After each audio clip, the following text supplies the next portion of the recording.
I'm Nick Watt in Los Angeles, and this is CNN. You're watching CNN. I'm Julia Chatterley in New York.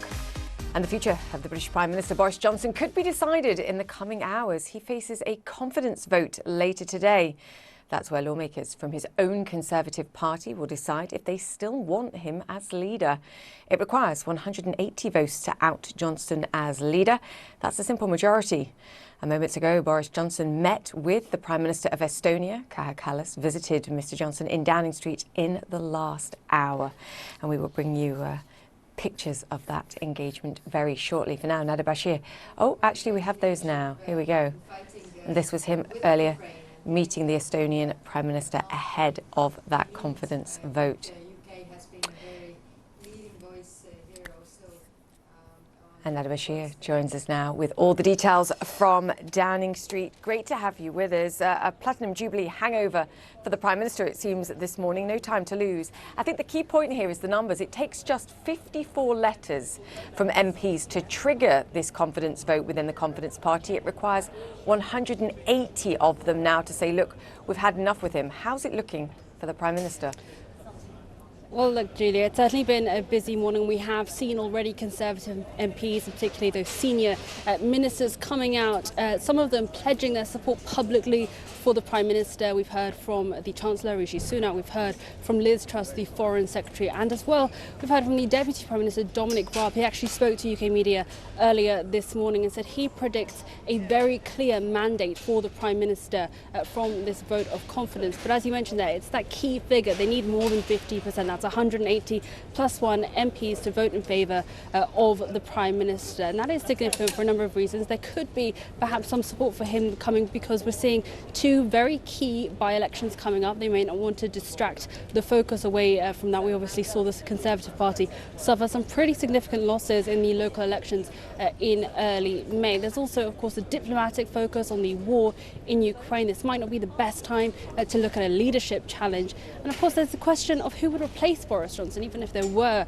a leadership challenge, there isn't a clear front runner in that instance. So that might dissuade Conservative MPs from voting against the Prime Minister. But of course, we have also heard significant opposition over the last few weeks and indeed over the last few months, and that rebellion has been bubbling on. The Prime Minister really coming under fire for his involvement in the Partygate scandal. That all-important Cabinet Office Sue Gray report was released just over a week ago and really gave a damning and full account of the extent of the parties and social gatherings which took place both here at Downing Street and also at other government buildings. The Prime Minister photographed several times at different gatherings at a time when the country was under strict COVID regulations. So he has certainly come under fire. The question now is whether that will be enough to push Conservative backbenchers and MPs to vote against the Prime Minister and trigger a leadership challenge. We've heard from Downing Street this morning. The Prime Minister has said he's welcomed the opportunity to put the distraction of the past few months behind him, to draw a line under this scandal. And that is certainly what he has been saying throughout these last few weeks and months during the Partygate scandal. But the question is now whether the MPs do want to draw a line, whether they want to move forward and focus on those policy priorities, as the Prime Minister has so often said, or whether it is time for a change and for a shake-up within the Conservative Party. Julia? Yeah, you raise a great question. It's time to draw a line under this and move on. The question is, can they, even if he survives this? Nader Bashir, we shall see in the coming hours. Thank you for joining us there from Downing Street. Now, this vote comes hot on the heels of the Queen's Platinum Jubilee, marked by a weekend of extravagant celebrations that also highlighted Boris Johnson's flagging popularity. Just take a listen to this.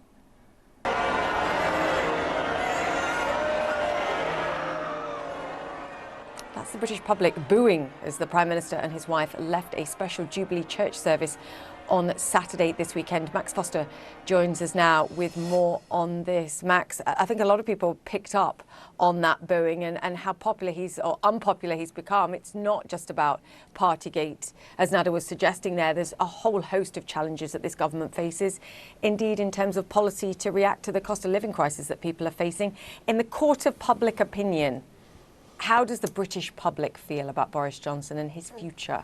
Well, you know, I was at St Paul's, I did hear that booing, but then I went to other events. On Saturday night, for example, I was in a big crowd and Boris Johnson turned up and booing again. I mean, that is the sort of the trend, as it were, and on social media, you're seeing lots of negative words about him as well.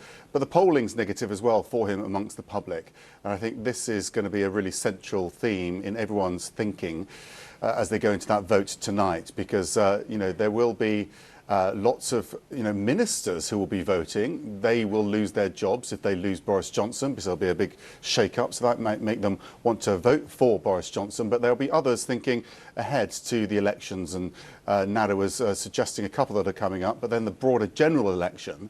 If Boris Johnson is unpopular, then he could cost me my seat, and that's going to be the most damaging part to this for that vote tonight. But speaking to all the experts and various MPs, most people do feel that Boris Johnson might scrape through tonight. Then we end up with a question of how bad will this look for him and how much will it damage his credibility. So, you know, there needs to be 180 votes for him to lose the entire vote, and then he'd be expected to resign. But what if he, you know, gets 100 votes against him? That's very damaging to him.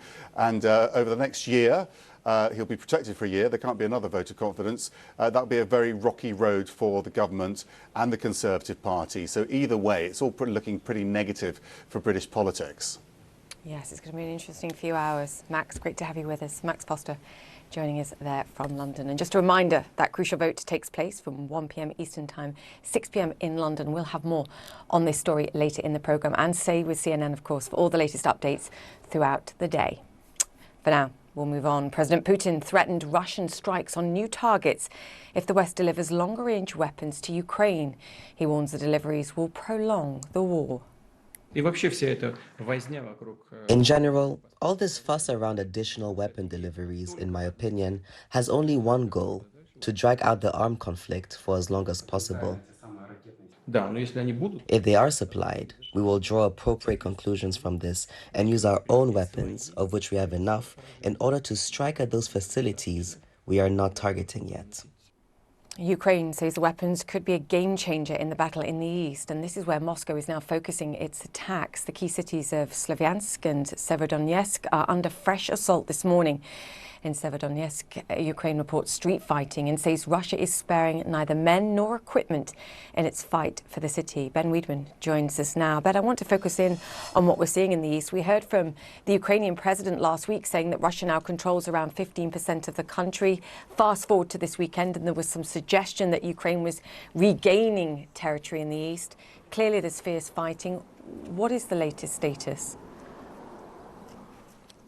Well, yes, what we heard last week, Julia, was sort of by the end of the week that the Russians controlled about 80% of that city of Severodonetsk, which is about an hour and a half, 45-minute drive to the east of here. Over the weekend, Ukrainian officials say that they were able to regain some of that lost ground within the city. But today, Monday, the tide seems to have turned again, and the Russians are pushing the Ukrainians back. Now, what's interesting is that overnight, President Vladimir Zelensky actually came to the town of Lysychansk, which overlooks Severodonetsk, or rather, he came to the area of Lysychansk. So they're clearly very concerned with the situation there. Ukrainian officials are describing how the Russians are pursuing their goals in that city as essentially scorched earth tactics. The problem, of course, is that there are still around 15,000 people in that city. And of course, given the intensity of the fighting at the moment, it's very difficult for any of them to get out. Julia? Just part of the challenges, of course, that the country continues to face. Ben, I also mentioned the comments from President Putin about the prospect of the provision of longer range weaponry to Ukraine and the risk that they would then tackle targets that perhaps they haven't done so before. We can question what he meant by that, whether it's in Ukraine or beyond. But if we're talking specifically about Ukraine, what might that mean? Well, the goal of these are called high mobility artillery rocket systems.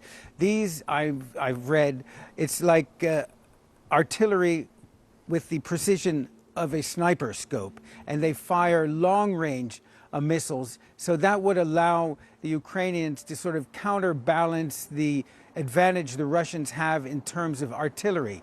The Russians certainly in the eastern part of the country, and I've seen this myself, are using artillery on a massive scale. They're essentially, some of these towns, they're just completely flattening in order to just drive right through.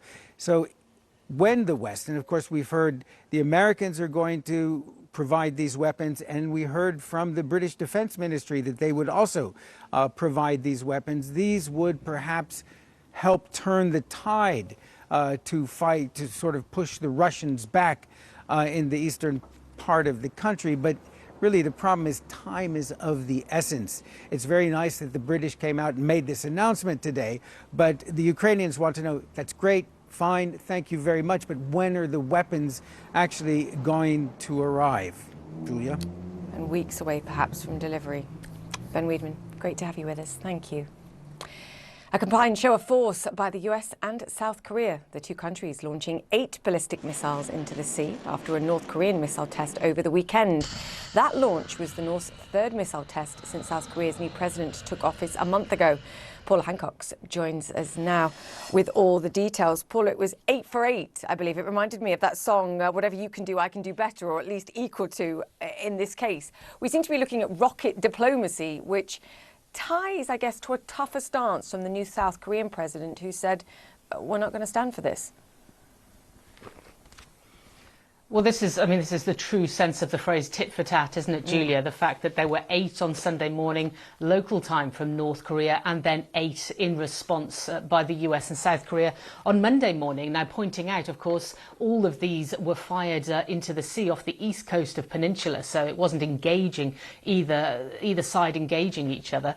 But what is interesting is what we saw from North Korea is the fact that Japan's defense minister actually called it unprecedented. There were 8 missiles, short-range ballistic missiles, but they were all fired from 4 different locations, so multiple sites, within about 40 minutes of each other. So that is North Korea stepping up what they are testing at this point. So that's why the US and South Korea felt the need to have what they call a show of force in response. Now, it's not the first time that it's happened. They also did this back on May 25th, the last time that North Korea launched missiles, and that was just after the US President Joe Biden had left the region. He was here in Seoul and also in Japan. And it has also happened with the previous administration, with the former South Korean President Moon Jae-in, but certainly not as often, as he was very much pro-engagement and pro-negotiation with North Korea. But it's not unheard of that this is the kind of response that we have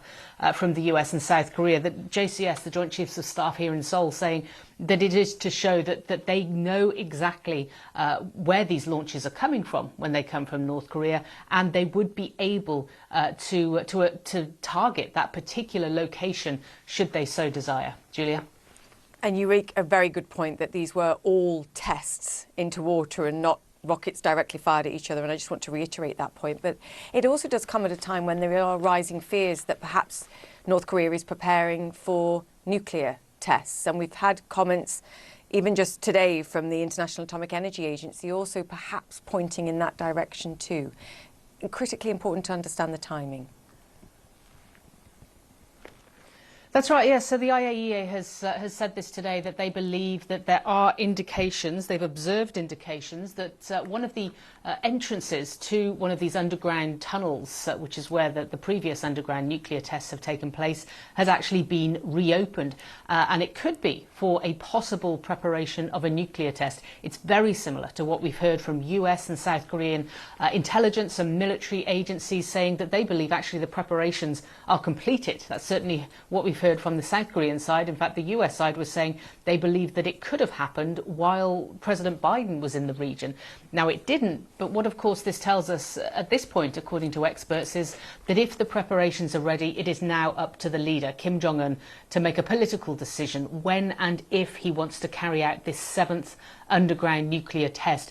It would be a step up from what we're seeing at the moment. Missile launches, yes, they are condemned. Yes, there is some kind of sometimes physical response from the US and South Korea, as we saw in the early hours of this Monday morning, but a nuclear test is beyond that once again. In fact, the IAEA said that it would be a cause for serious concern, reminding us once again it is a violation of United Nations Security Council resolutions, as are many of these ballistic missile launches as well. But certainly if there was number 7 of these underground nuclear tests, the repercussions could be far greater. Julia? And the messages, they're being watched, I think, to your earlier point. Paula Hancock, thank you for that. OK, let me bring you up to speed now with some of the other stories making headlines around the world. In Bangladesh, a massive fire at a container depot has left at least 49 people dead and more than 300 injured. Officials say several firefighters have died trying to extinguish the flames, which have been burning at the facility since Saturday. The fire is mostly contained, but some of the chemical containers have exploded, complicating the operation. And close to 50 people were killed on Sunday after gunmen stormed a Catholic church in southwest Nigeria and opened fire, according to a local lawmaker. Authorities say they cannot yet confirm the total number of casualties, nor can they identify who is behind the attack. Stephanie Busari is in Lagos for us and joins us now. Stephanie, admittedly that's what the authorities are saying, but what more do we know, and what about hopes for working out who actually did this and finding them? So, Julia, in the past hour, we've been speaking to officials in Nigeria, and they have said that they've counted more than 50 bodies. So, as we expected, the death toll in this gruesome attack will rise. We had initially 28 people at least, but now they're saying that's more than 50 people, and that is expected to rise. Still no clear indication about who was behind these attacks. In previous attacks, which have happened in the Northeast, it has similar kind of hallmarks with large groups of armed men on motorcycles storming a building and abducting and attacking people. So very similar. What is different here is that this part of the country is very, very peaceful. No previous incidences such as this have happened in this very peaceful and stable part of the country. And that has led to concerns that this is going to lead to more violence in different parts where we haven't seen it before as the election primaries and election season ramps up. Also, I've been speaking to a woman whose parents sadly both died in this attack. And she said she has been to the morgue this morning and has seen a lot of elderly bodies and children who were the primary victims of this terrible attack, Julia. Heartbreaking. Our thoughts and heart with all those people involved. Thanks for that, Stephanie. Great to have you with us. OK, straight ahead. The British Prime Minister's career hanging in the balance. We speak to one of the lawmakers deciding his fate. And Russia targets Ukraine's capital for the first time in weeks. We're joined by Kyiv's mayor to talk about the city's fight. Stay with us.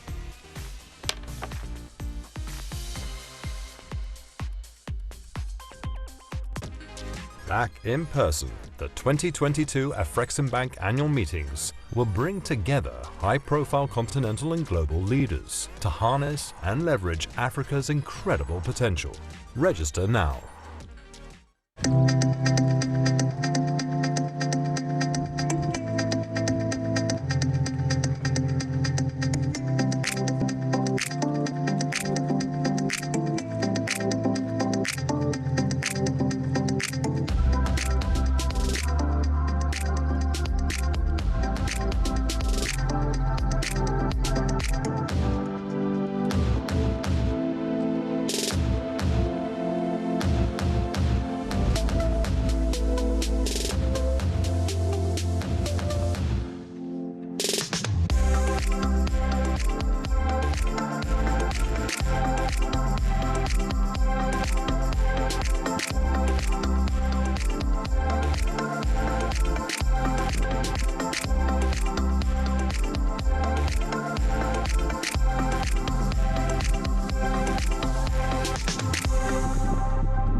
Heard it all before?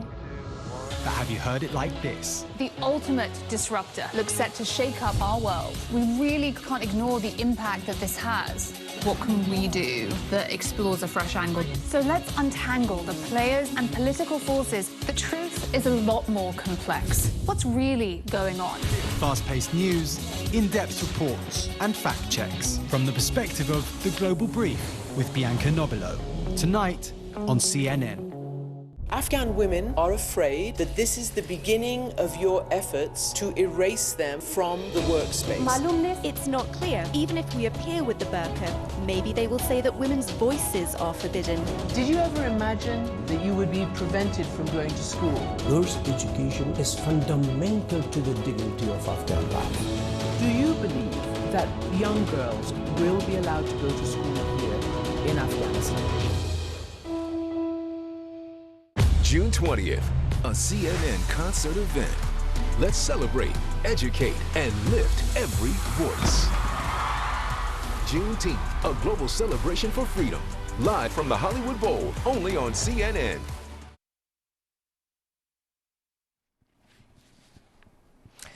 Welcome back to First Move. It's the start of a new week on Wall Street. US stocks look set to open higher for the first time in a few sessions now. What we saw last week's pullback with the tech in the lead. That's the picture that we're seeing at this moment, higher by 1.6% for the Nasdaq. Europe, as you can see on the board there, also in the green. A solid Asian session too. The Hang Seng rallying almost 3%. A relative outperformer, in fact, the Hang Seng this year compared to other major indexes. It's down some 7.5% compared to an almost 8% drop for the German DAX and a 13% drop for the S&P 500. Just to give you some context there, Hong Kong higher today as COVID lockdowns begin easing in Beijing. Indications that China's almost year-long crackdown on tech may be winding down too. The Wall Street Journal reporting that Beijing is wrapping up its national security review of the ride-hailing app Didi and other tech firms. Didi will reportedly be allowed back on Chinese app stores and will be allowed to sign up new users once again. The big question, of course, is whether more benevolent Beijing changes Didi's decision to delist from the United States and relist in Hong Kong. I'll give you one guess. China's outlook, just one uncertainty that has Wall Street raising the alarm on the global economy. BlackRock CEO Larry Fink telling Bloomberg he expects inflation to remain high for years, partly because of the disruptions in the global supply chain. And just last week, JP Morgan CEO Jamie Dimon warned investors to brace themselves for an economic hurricane. And add in Elon Musk telling executives at Tesla that he has a, quote, super bad feeling about the economy and will reevaluate hiring at the electric car maker. Inflation, the central theme of CEOs and investor concerns. The latest US inflation report is due out later this week. Now joining me to discuss all of this, and it's a lot to get through, Troy Gajewski. He's Chief Market Strategist for FS Investments. Troy, fantastic to have you on the show. What did you make of the comment about the economic hurricane? Does that tie with your level of concern, or at least the level of uncertainty at this moment? Well, I think if you go back to coming into this year, Julia, and by the way, good to see you again. It's been too long. The main focus for investors was how to manage through an environment where the economy stayed relatively strong, but you would have significant multiple compression, which would affect equity markets as well as higher bond yields, because inflation was going to run hotter and the Fed would have to tighten money supply and monetary policy. And then, of course, we had two really negative shocks, right? First, the Russian invasion of Ukraine, and then secondarily, China's bizarre COVID-0 policy, which had put additional pressure on supply chains. So that was the initial concern. Unfortunately, what you're seeing now is some concerns over global growth and U.S. growth. The U.S. consumer, Julia, is very mighty, right? They have tremendous balance sheet wealth built up from the pandemic. You still have a hyper-tight labor market. But basically what guys like Jamie Dimon are saying is the U.S. consumer can't keep the global economy going single-handedly. They need some help from CapEx and business fixed investment. They need some help from China, need some help from Europe. And so recession risk was exceptionally low coming into the year. And unfortunately, that has appreciated substantially because the U.S. consumer just can't do it so single-handedly. It's such a great point, and I think the focus comes down to perhaps two different scenarios, and it's the one that we heard the BlackRock CEO talking about, which is that inflation remains sticky and it stays high for a long time and we're battling it for whatever reason, and then perhaps the other one where the Federal Reserve in particular, but obviously other central banks around the world are trying to tackle the pricing pressures too. They managed to do that, but the consequences, significantly tighter rates and a reduced balance sheet sucking out some of the liquidity, means recession risk, higher recession risk, if not recession. Is that the sort of two most likely scenarios that we're looking at here? Well, there still is the third, which is that the Fed can thread the needle and the consumer can keep chugging along and we get business fixed investment and China avoids or evolves away from a counterproductive policy right now. Is that but unfortunately, probability though? 100%, Julie. That's the problem, is the probability that the outcome has declined substantially. And the probability of sustained inflation, because now we're in a full-blown wage price spiral. And unfortunately, if the Fed had tackled this a little bit earlier, we might not be there. But that probability is uncomfortably high. And then alongside that, you've now had an increased probability where the Fed really does what it takes to break inflation, but eventually the consumer can't keep it going single-handedly because financial conditions, equity multiples, interest rates, credit spreads tighten so much. You never get that follow-through on business fixed investment and CapEx, which we've all been expecting. And we have a fairly mild recession, call it later this year or early next. That's still not our base case. We're trying to be very balanced in terms of, these three potential scenarios. But unfortunately, as the needle threading scenario has diminished, the probability of recession has increased marginally. How do you handle, or how do you invest to handle all of these kind of scenarios, whether you're an individual investor or a fund? Because one of the big challenges this year, and it plays to the point that you were just making, is that we've seen stocks, at least for indices, go down, and we've seen bond yields rise. So that means bonds have gone down. So your traditional safe haven in that environment has disappeared. Where are the safe havens, even if we're just talking about capital preservation, never mind capital return? And we'd love some returns too, please, Troy, if you can solve that problem for us as well. Yeah, I'll come through like a champ, please. For firms like ours that have been democratizing alternatives for over a decade, really pleased that there are a variety of alternative investments now that protect capital, can benefit from the Fed hiking because the majority of the assets are floating rate, and can also mitigate downside in the event of a surprise recession, which is becoming less of a surprise, or if we stay in a higher inflationary environment. So one of the first areas would be senior secured commercial real estate debt, where you have a tremendous economic resilience because you're in the senior part of the capital structure, and you benefit to some extent by the Fed hiking because the majority of the assets are floating rate. So that would be, very stable NAV, grind out a consistent return, mid to low high single digits, and not deal with all the drama. And furthermore, in all three of those scenarios, you should expect a positive return. You're never going to make 12 to 15% in a given year, but that's not what this year is all about. That's point one. Point two is, if you can tolerate a little bit more mark-to-market volatility and can live with some drawdown risk in the event of a recession, if you look at business development corporations like FSK, they have over 12% dividend yield and trade at a significant discount to NAV. So you can get a very attractive total return story, albeit with more volatility. And then lastly, Julia, in multi-strategy hedge fund strategies, or like our multi-strat product, volatility is actually our friend, because as market dislocations go up, we can do a lot more relative value trades to take advantage of those dislocations. And so there are a handful of safe havens. We're not arguing it's going to be easy when equities are struggling and fixed income struggling, but there are ports in the storm in an environment like this to make a decent return, at least keep pace with inflation, and make sure if we get any one of those three scenarios, you at least have a fighting chance to make some return. Yes, and I think the overriding message there is stay calm and expect volatility. Troy, always great to chat to you. Thank you so much. Troy Gayeski there, the Chief Market Strategist for FS Investments. We'll see you soon. Thank you for that. And the Market Open is up next. Stay with us.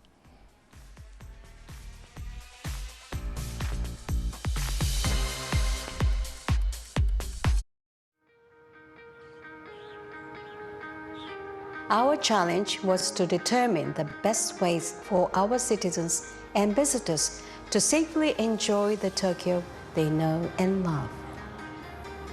Tokyo is a fascinating city that integrates both tradition and innovation. As governor, my first duty is to keep Tokyo safe. We cautiously monitor the global and local situation, consulted experts on safety measures, and began to apply new policies so Tokyo could begin to open. As we prepare for travelers from around the world to visit again, we look forward to welcoming you and hope these new measures make for a safer and happier environment for everyone.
With Bitcoin, not only do we have the best monetary asset in human history, we have the best monetary network in human history. Bitcoin solved a lot of the monetary functions that we know as very expensive with cryptography and with math. And so I can escrow a bearer instrument in Bitcoin. It's worth the same amount in Chicago as it is in London, as it is in Nigeria, as it is in Argentina, and I can zip it around the world instantly and for free.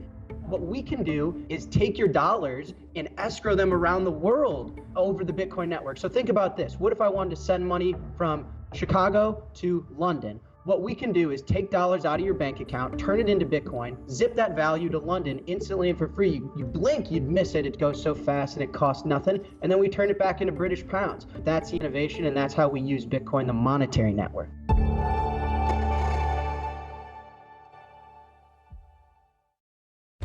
I'm Ben Wiedemann in Beirut, and this is CNN.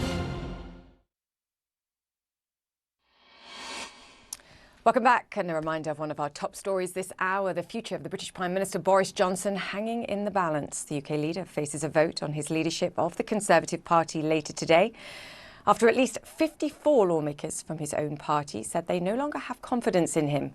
And as the vote approaches, senior members of his cabinet have been voicing their support on Twitter, the likes of Foreign Secretary Liz Truss, Chancellor Rishi Sunak and Michael Gove, all saying Prime Minister Johnson should stay in the top job. Even if he survives tonight's vote, opposition leader Keir Starmer says the writing is on the wall. Take a listen to this. I think history tells us that this is the beginning of the end. If you look at the previous examples of no confidence votes, even when Conservative Prime Ministers survive those, and he might survive it tonight, the damage is already done. I suppose you would expect nothing less from the leader of the opposition, but joining us now is Daniel Kawczynski. He's a member of Parliament for Boris Johnson's Conservative Party. So great to have you on the show. Can I ask if you are one of the 54 potentially plus members of Parliament that have written a letter saying they no longer have confidence in the Prime Minister? Well, I think when members of Parliament do write in to Sir Graham Brady, that is a confidential matter, and I certainly don't discuss those things with the media. What I would say is that I very much hope that the Prime Minister does win the vote today in the House of Commons. We have increasing problems facing our country, whether it's the situation with Ukraine, whether it's very high inflation, and trying to rectify the economy after the pandemic. It's a difficult time for our country, and to have a change of leadership at this time, I don't think is optimum. So your view is that he remains an asset rather than a liability, both to the country and the government? Well, I'm speaking to you from London, which is a very left-of-centre city, and a city where all Conservative politicians have struggled over the last 20 to 30 years. Boris Johnson is the only Conservative politician who has won London, and not just won it once, but won it twice. And when he finished being Mayor of London, he had a very high reputation as having done the job extremely well. The thing that matters for me is, and the reason I voted for him to be leader of the Conservative Party and ultimately Prime Minister, is his promise to deliver Brexit. Let's not forget the chaos and mayhem that we saw in this building behind me in 2019 when the previous Prime Minister could not implement the decision of the British people who voted for Brexit. That was a very, very difficult and painful time, and it was Boris Johnson's leadership and courageous approach that finally managed to resolve that issue. So I think that, plus the fact that he's got a majority for us, the biggest majority since 1987, of over 80 majority in the House of Commons, are things that are very relevant in assessing his continued leadership of our party. And if you are going to throw your captain overboard halfway along the journey, you need to be pretty damn sure that you've got somebody better to steer the ship. And I don't see anybody else who has the credibility of doing a better job than the current incumbent. Do you think that's the view of the entire party? That at this moment, whether or not he's the best man for the job, he's the only man to continue given a lack of available alternatives that perhaps can do a better job? Well, I think in any organisation, you will have whatever corporation or organisation you work for, there will be a certain number of people who are not happy with the leadership for various reasons. We now have a contest because 15% of the parliamentary party have called for a vote of confidence following the Sue Gray report. I'm not going to get into a confrontation with my colleagues who want to have a vote of confidence. That is their right. And from an emotionally intelligent perspective, we need to try to understand each other's perspectives. The most important thing, however, though, is that when we know the result tonight, that the whole of the parliamentary party comes together again and accepts the result. Because one thing I can guarantee you, divided parties do not win elections. And ahead of the next general election, which is due in 2 years' time, we really need to put this Partygate issue to bed, resolve it one way or another, and move on and focus on the things that affect people's day-to-day lives, whether it's the economy, whether it's jobs, or whether it's inflation. I think that's what the British people surely want too. I mean, Partygate just one of a whole host of issues that the government should be focusing on, and perhaps not this. Daniel, how long does he survive, even if he wins this confidence vote, and should he be the leader of the party going into the next election, in your mind? Oh, I think that if he, let's wait and see what the result is. But I'm quietly confident that 3/4 of the parliamentary party will support him this evening. If that is the case, then he will survive, and he will not only survive, but lead us into the next general election campaign. The one thing which your viewers ought to know is that we've been in office now for 12 years. And to be behind in the opinion polls by only 7%, some opinion polls put us just 6 points behind Labour, is an astonishing feat. Normally, at this time of the Parliament, a governing party, if you look at the opinion polls historically, will be 10, 15 points behind. So I don't think the British people are convinced by the opposition, by Sir Keir Starmer, and I think there is everything to play for at the next general election in 2024, and I very much hope it's under the leadership of Boris Johnson. Daniel, that doesn't half feel like a consolation prize. Quite frankly, one would rather be ahead than not quite so far behind as perhaps previous governments. But we can debate that point again. Very quickly, who's the best backup should the Prime Minister lose this vote, in your mind? Who is the best backup to the current Prime Minister? That's a speculation, of course, and I hope you will allow me just to focus on the vote in hand today before making any further speculations. I do have somebody in mind who would be a potential credible alternative, but at the moment the focus is making sure that we vote in the elections today and understand what the magnitude of the vote is. If, as I predict, 3/4 of the parliamentary party support the Prime Minister, then I think he will be safe. The rules say that there is no contest allowed, permissible, for another 12 months, by which stage we are moving into the domain of getting ever closer to the next general election. So tonight's vote is absolutely crucial. Crucial for the Conservative Party, crucial for the country. And so I would ask you what that name is, but I know exactly what you're going to say to me, in which case I won't bother asking. We'll focus on the matter at hand. Thank you for joining us and thank you for your time. I know it's a busy day. Thank you very much. Member of Parliament for the Conservative Party there. Thank you, sir. All right, up next, Russia's first strikes on Kyiv in weeks rattle Ukraine's capital. We speak to the city's mayor.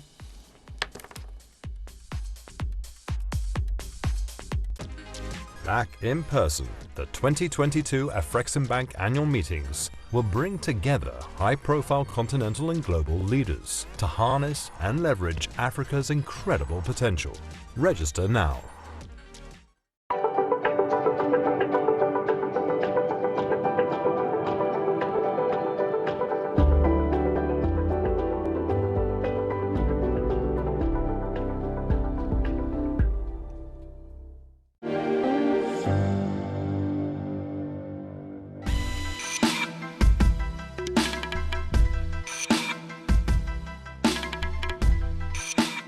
I'm James Roby. I'm the Global Head of Environmental Sustainability at Capgemini. People often ask, why should businesses care about sustainability? Well, first of all, quite frankly, an unsustainable pathway is not going to be good for any business.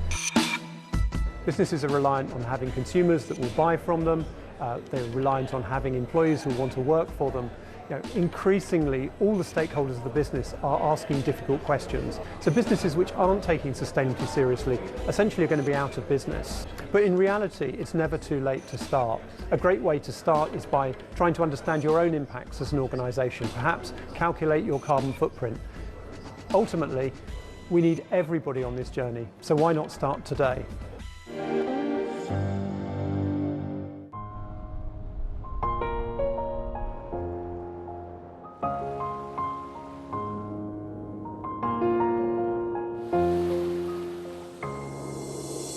We share this place, we all belong.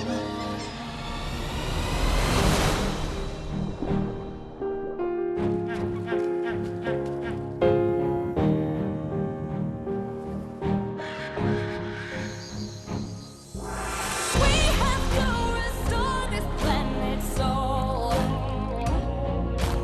Teach it something more than what we know. Give it water, give it sun, room to grow. I can see a better tomorrow. I can see a better tomorrow.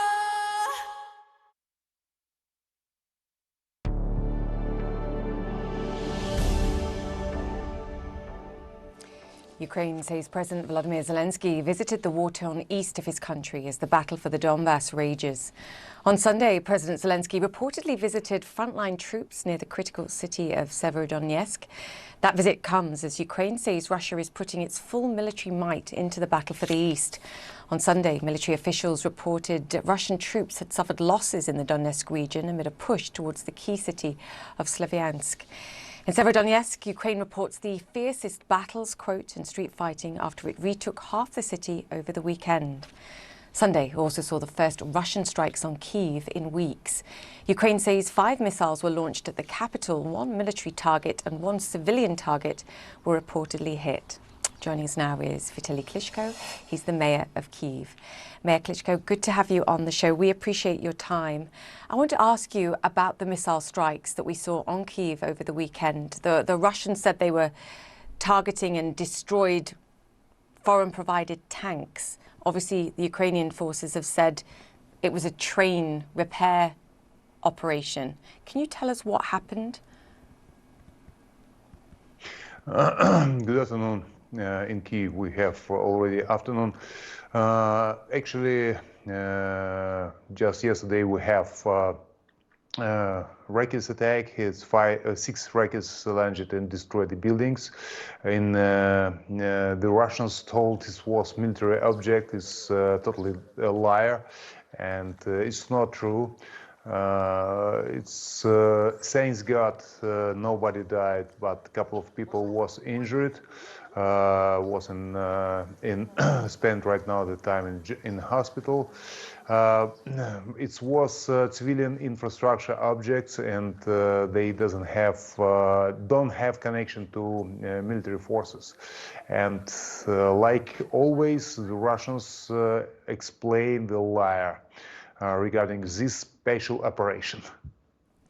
So just to be clear, no tanks that were provided by Eastern European nations were destroyed in this attack?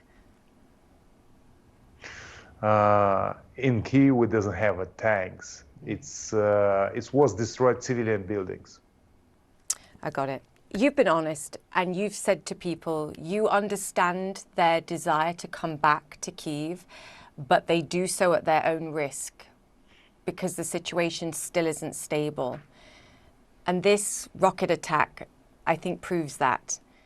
What impact does it have on people's mentality, people's fears? Kyiv, capital of Ukraine, was the target and still the target of Russians. And the main priority to occupy the capital of Ukraine always was the goal of Russian Federation, of Mr. Putin. Right now, thanks to Ukrainian military forces, to Ukrainian warriors, soldiers, who actually defend our city, and Russians right now concentrate his forces to the east of Ukraine, but Kyiv still the target. We see the rockets attack. Actually, before the war, its population of our city was 3.6 million people. 3.6 million citizens. During the war, our population reduced to 1 million because women, children left the city, and slowly right now, when the Russian soldiers go away from capital of Ukraine, the people coming back to homes. Right now, the population in Kyiv around 2.5 million citizens, and people coming back. And right now, it's actually, if we can call that normal life, the cafe is open, some small business starting to work. Right now, beginning the summer, the people coming back to hometown, but every day we listen the warning regarding rocket attack, and everyone have to go to the bunkers. A couple of times a day we listen the alarm. Yeah, the fear remains.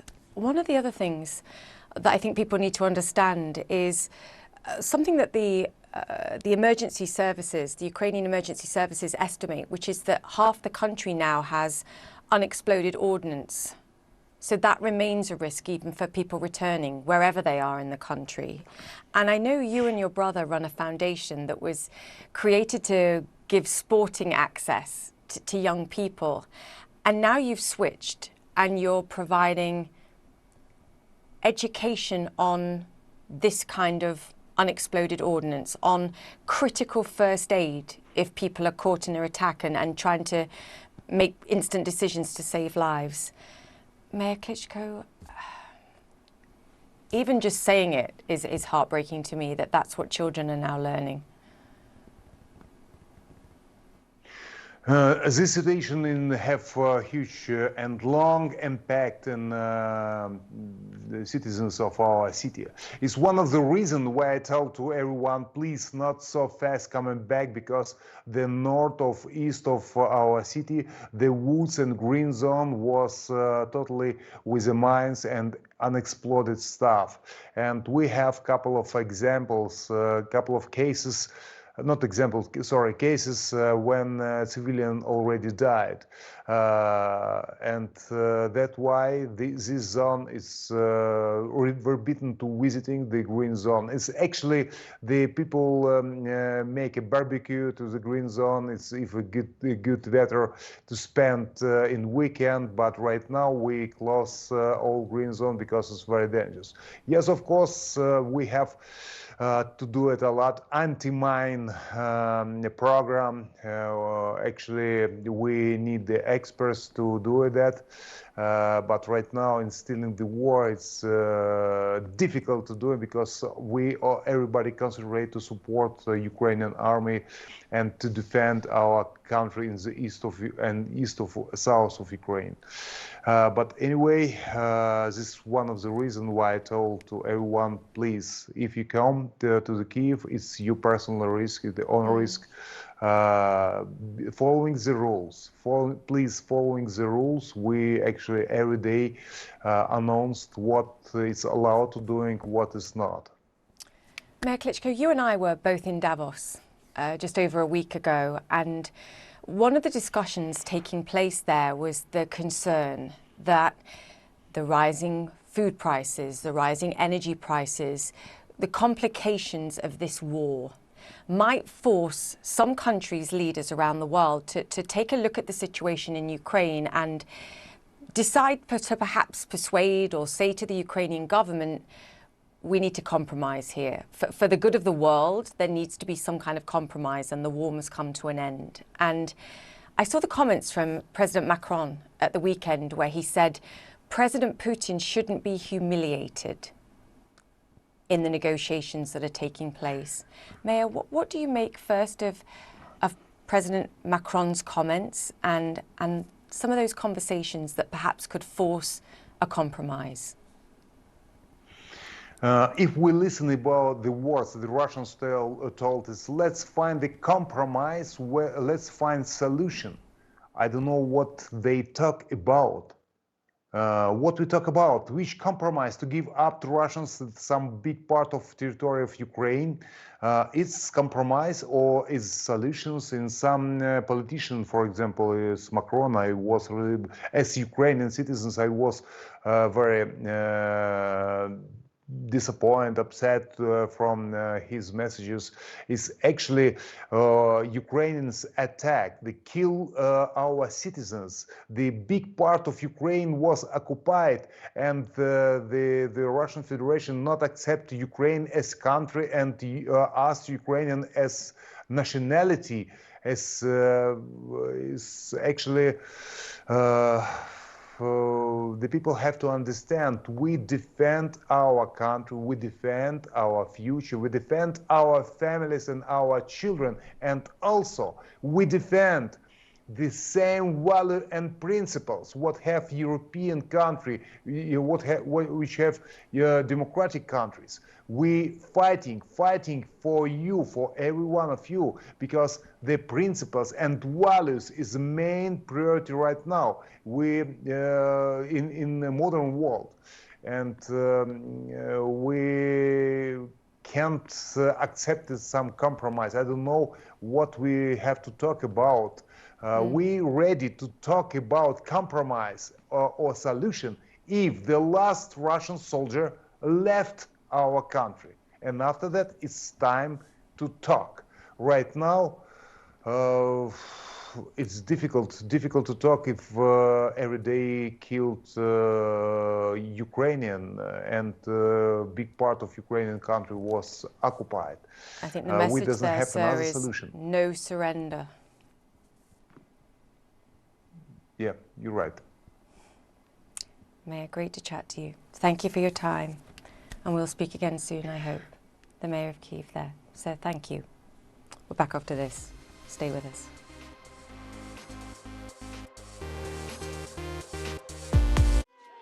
Growing up around individuals that were dedicated to service served as a great example for how I wanted to live my life. You grow up with the mentality of how do you support the person next to you. At Fujifilm, partnership is at the core of what we do. We partner with pharmaceutical companies to help develop and manufacture biopharmaceuticals. Being in a profession where you can help people, it's extremely motivating. It's why we're doing what we're doing.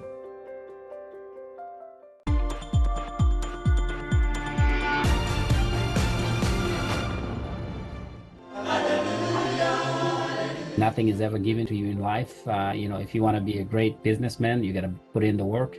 And the same applies to survivors of trafficking. My name is Given Kachepa, and I'm now a dentist in Dallas, Texas. I grew up in Zambia. We grew up very poor. I was trafficked into the United States by an organization known as TTT Partners in Education. The mission of the organization was to go to African countries and bring kids to America to sing in churches. We were singing in malls.